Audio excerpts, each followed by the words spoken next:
Hello fellow players, this is 1-4AR. Thank you for joining me in what is my very first review. This review is for the Eagle M89 Double Eagles version of the Real Steel HK UMP. Right out of the box, the M89 feels nice and sturdy, not as cheap and flimsy as one would expect given the reputation DE is associated with. The body is pretty much all made out of polymer, while the attachment rails and cocking lever are metal. The overall weight without any attachments is around 4 kilos or 8 to 8 pounds.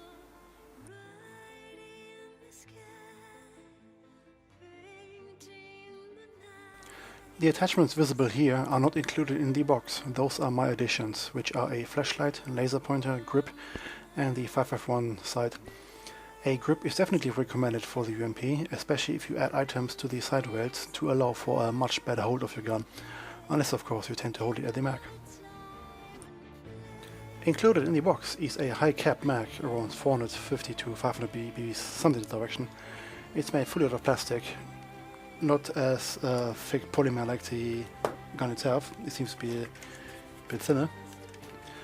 It has a nice broad wheel to wind it up compared to some other mags for other guns with a small and narrow wheel, which can be annoying at times. It also comes with an 8.4 volt stick battery around 1150 mAh.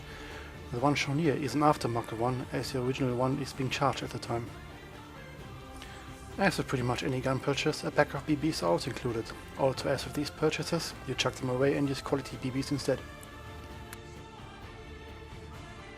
Two tools come with the gun too, a small screwdriver and a small Allen key, the latter which can only be used for the bolt at the bottom of the grip.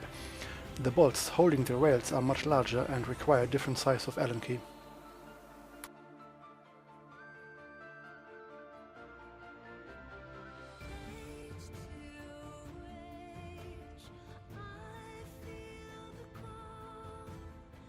Funnily enough, the box also includes a safety glass.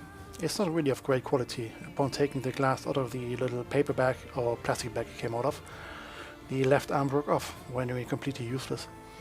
Definitely use your own glasses instead, which are much better quality anyway.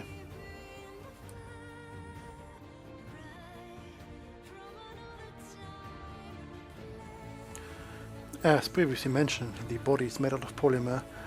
It has a nice sturdy feel to it, and I do believe it will survive some abuse out in the field.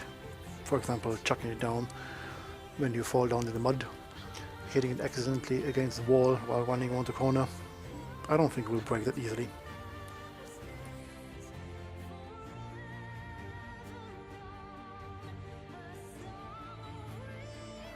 If, like me, you have big hands, the grip itself may feel a bit small at times.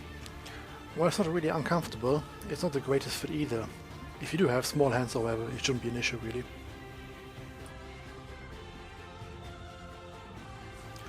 Like other newer HK guns, the UMP includes an ambidextrous firing selector. The modes are safety, single shot and full auto. I've noticed that it takes a little bit of pressure to switch between the modes, compared to say my G36, where less power is needed to switch around. This can be both a good and bad thing, depending on situation. For example, with my G36, I switched a couple times by accident to full auto in areas where single only is allowed, for example CQB zones, etc. On the other side, if you want to switch to full auto fast with the UMP, the selector may surprise you a bit if it doesn't move instantly, if you are used to more smoother selectors.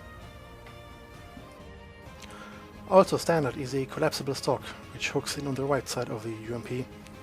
It doesn't swing around and hook in by itself, however, you have to slightly lift the stock and hook it in manually, which can be somewhat annoying at times. This also makes the stock feel a bit wobbly when it's locked into position. It just slightly moves up and down, which is well, I don't know, a bit annoying, but it's nothing which is game breaking.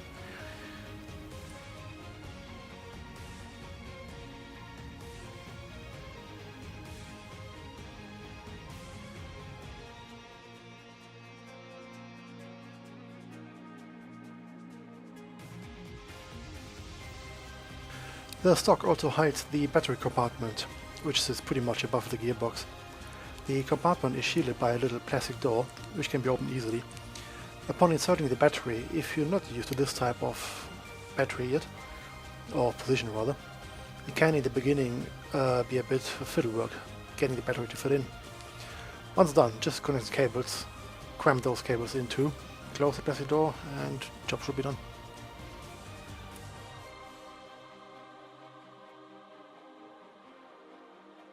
With the battery connected, let's listen to the sound of the UMP. Here is the unedited recording of the camera for the sound. Single mode.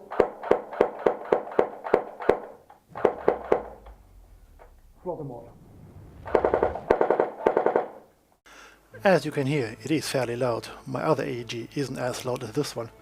If you prefer quieter weapons, this one isn't for you. Personally though, I do quite like it. A nice touch on the weapon is the cock lever on the front left side. It can be fun playing around with it, pulling it into position, then slapping the top, just as you see with all the various guns in various TV shows, movies, blah blah, you know the stuff.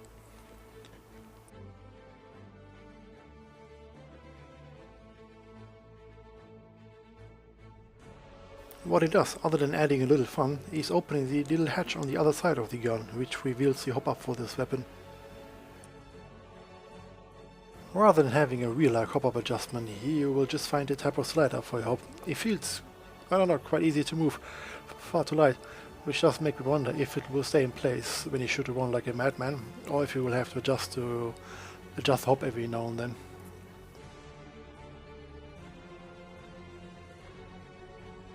One thing I do need to get used to with it, and I'm sure it'll be fine after a while, is the fact that compared to all my other guns, you insert the mag with the BB hole opening, for lack of better words. I'm pretty sure there's a name for it, but I just can't think of it right now. Here you insert the mag with the BB rather pointing towards the trigger. It just feels odd. Probably will take me a few games to get used to it, but I don't think it will be that much of an issue.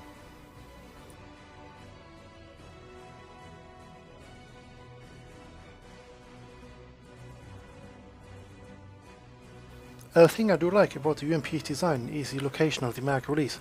On my other AEG, which is a Umarex G36, as well as my sniper rifle, a Well MB4411D, the mag release is situated in such a position that often I release the mag by accident while shooting or moving around, etc. It has happened a few times that I'm shooting at something, only then to realize that my mag isn't where it's supposed to be. The UMP here seems to alleviate that issue for me, since the release is further away from the trigger, and as I do hold it by the grip and not by the mag, it shouldn't be dropped by accident. At least I hope.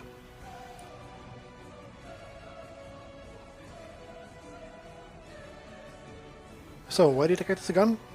Because I needed something smaller for CQB areas, and as you can see here, my main AEG is quite large for these places. Right now, here they both are in their full glory.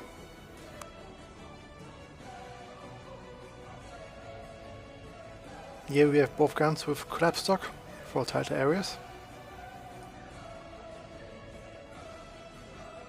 And here is the G36 with collapse stock versus full UMP. Even now the G36 is still somewhat longer than the UMP, which makes navigating in small areas a bit of a hassle. And if you then need to get a bit more space even, you're out of luck with the G36.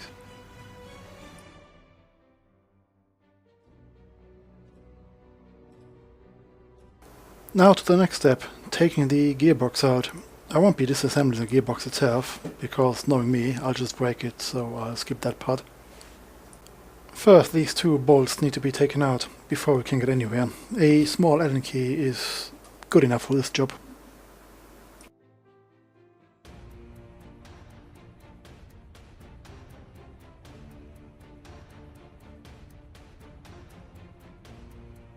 With the two bolts removed, we can now pull out the receiver. To do this, hold the hop-up unit through the magwell, ensure the hop set to 0, and then push it forward a bit. This releases the nozzle of the gearbox, and then we can pull the receiver out easily.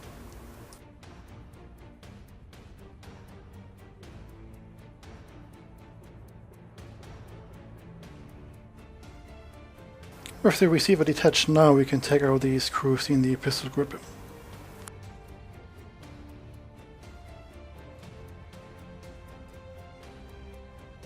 And then there's the last bolt, just above the mag release. Remove this bolt and the gearbox can be then taken out completely.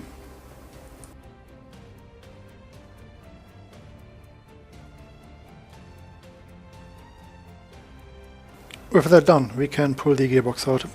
What I've noticed when taking it out is that the gearbox itself appears to be a bit sticky or greasy, which is why you see me wiping around all the time with paper towels.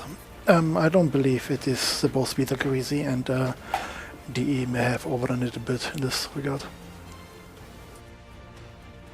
The cables attached to the motor can be removed quite easily, which is handy if you plan on upgrading an aftermarket motor. This is also where I will stop taking things apart, because I will break things on myself. I'm not too experienced just yet, but one day. Putting it back together is easy. Just reverse the steps down to disassemble the gun and you should be done.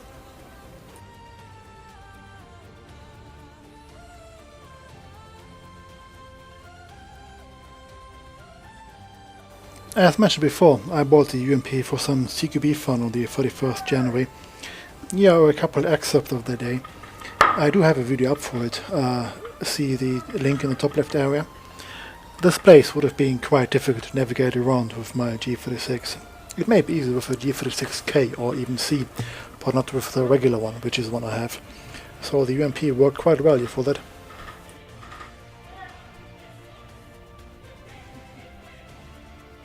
Since it was a small area, I only used the 2 BBs and I didn't set the hop just yet.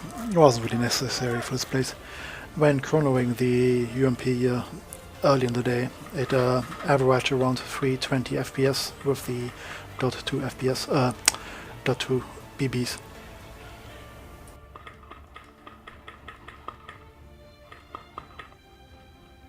This is another situation which wouldn't be easily doable with the long G36, holding a riot shield while still being able to shoot.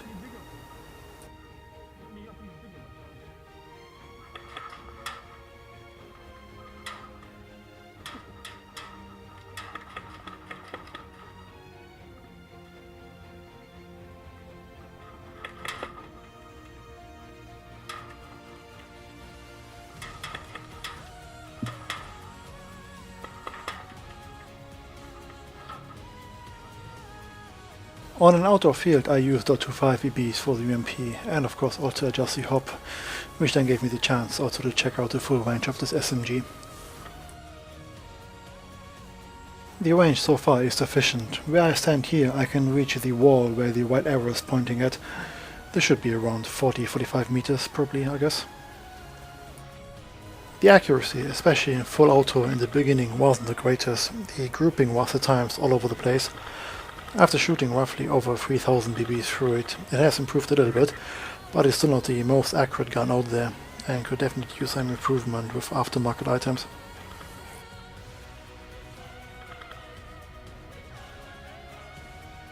So, would I buy the DE M89 again? Yes, for the price that you pay, it's a good gun. If you go and pay 120, 130 quid and expect, however, G&G or Tokyo Maru quality, however, you're going to be quite disappointed. It is, after all, a lower cost, lower price entry gun. For what you pay, it is, however, worth the buy. Plus, if it does break for some reason, you didn't chuck out too much money for it. This concludes my first airsoft review. I hope it helped you out in one form or another. At some point I'll probably get myself a G&G UMP for a side-by-side comparison as well. See how that goes. My next review likely will be the Battle Axe G36 drum mag. So subscribe to the channel if you like what you see and watch out for upcoming videos. Thank you.